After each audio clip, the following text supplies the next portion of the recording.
بسم اللہ الرحمن الرحیم۔ تمام دیکھنے والوں کو السلام علیکم۔ ہم آپ کو اپنے اس چینل میں خوش آمدید کہتے ہیں۔ شروعات کرتے ہیں۔ اگر آپ نے ہمارے اس چینل کو ابھی تک سبسکرائب نہیں کیا تو اسے سبسکرائب کریں اور بیل آئیکن کو پریس کر لیں تاکہ ہماری اس موضوع سے ریلیٹڈ تمام ویڈیوز آپ تک ٹائم ٹو ٹائم پہنچتی رہیں۔ اگر ویڈیو پسند آئے تو لائک ضرور کر دیجیے گا۔ تو آج ہم بات کرتے ہیں کہ شخصیت کی تعمیر کیسے کی جاتی ہے اور شرمیلا پن سے کیا نجات ممکن ہے؟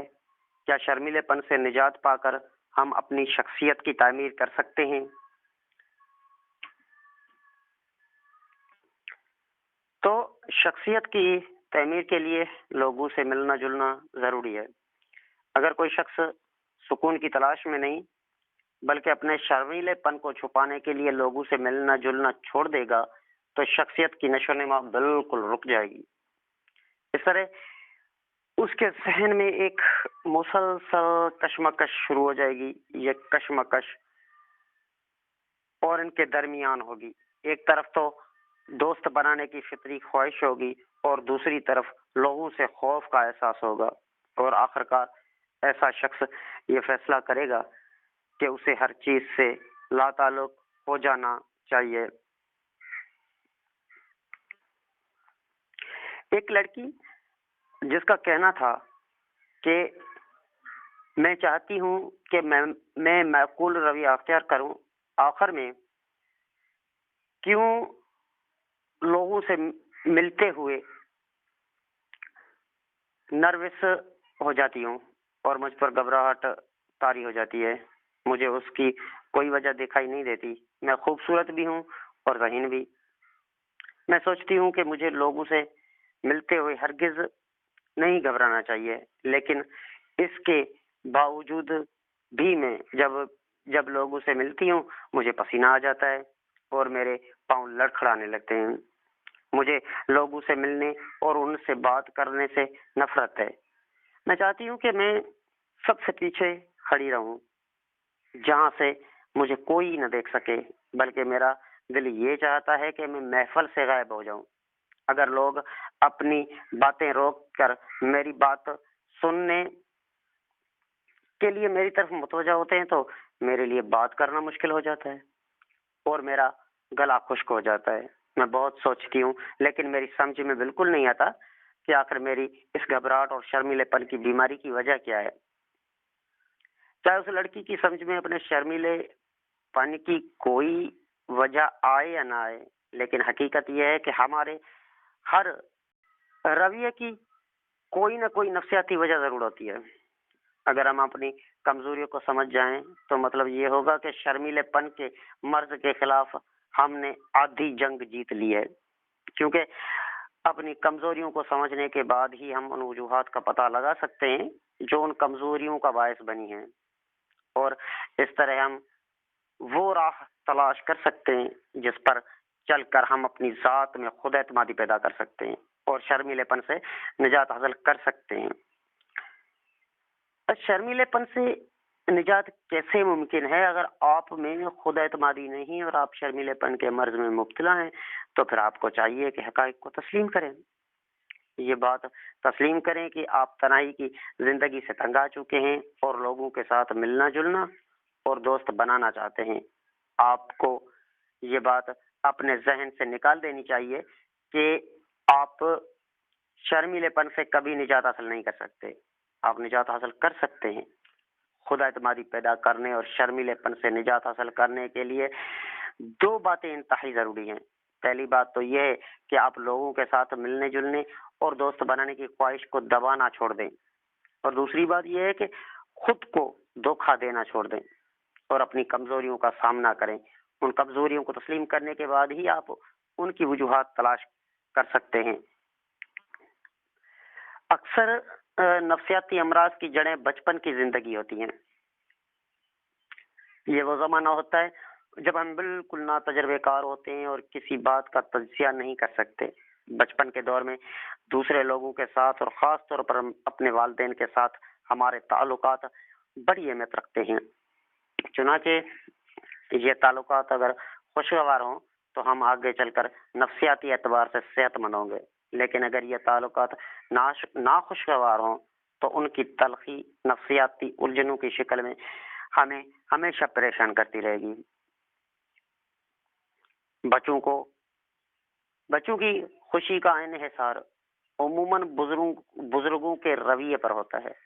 فرض کریں کہ آپ کے والد کو دفتری یا کاروباری معاملات نے پریشان کر رکھا ہے، چنانچہ جب وہ گھر آئیں گے تو یقیناً چڑچڑے ہوں گے اور بچوں کے ساتھ ان کا سلوک اچھا نہیں ہوگا۔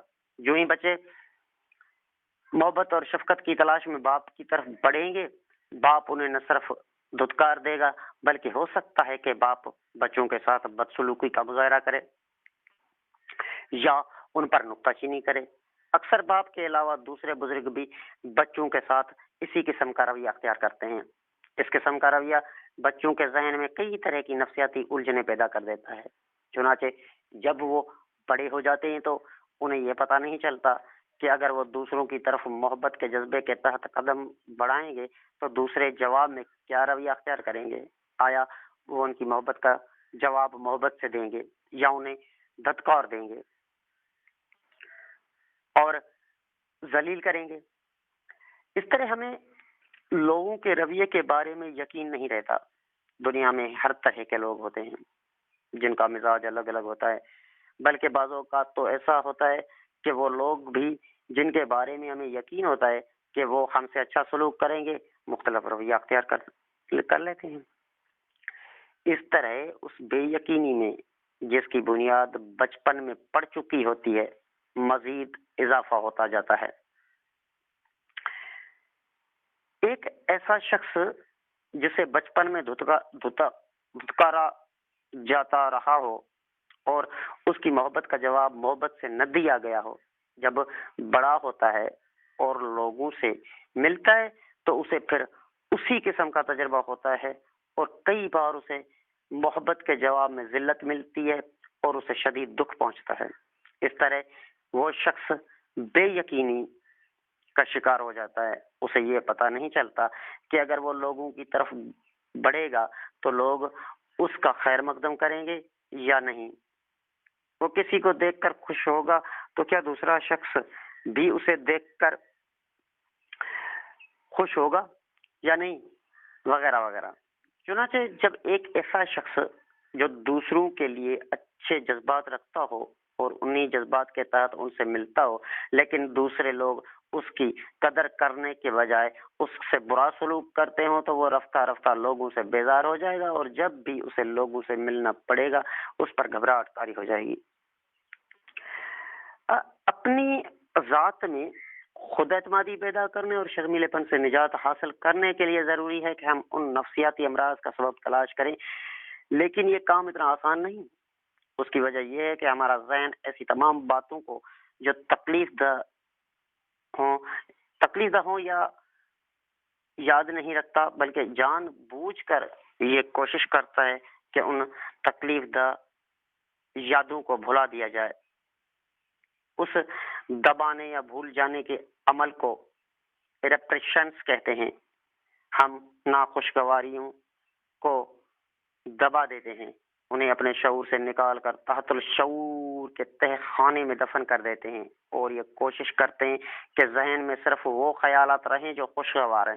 لیکن کبھی کبھی ایسا ہوتا ہے کہ ہمیں کوئی ایسا واقعہ پیش آتا ہے جو اس تکلیف دہ واقعے سے ملتا جلتا ہوتا ہے جس کی یاد ہم نے اپنے تحت الشعور میں دفن کر دی تھی۔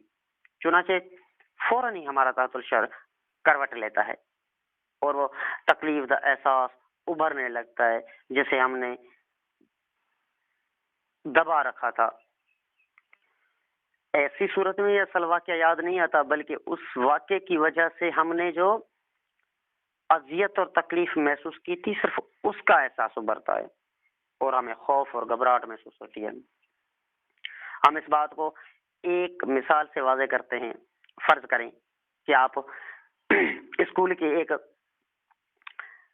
ننھے طالب علم ہیں، آپ کا استاد آپ سے کہتا ہے کہ کھڑے ہو کر بلند آواز سے سبق سناؤ۔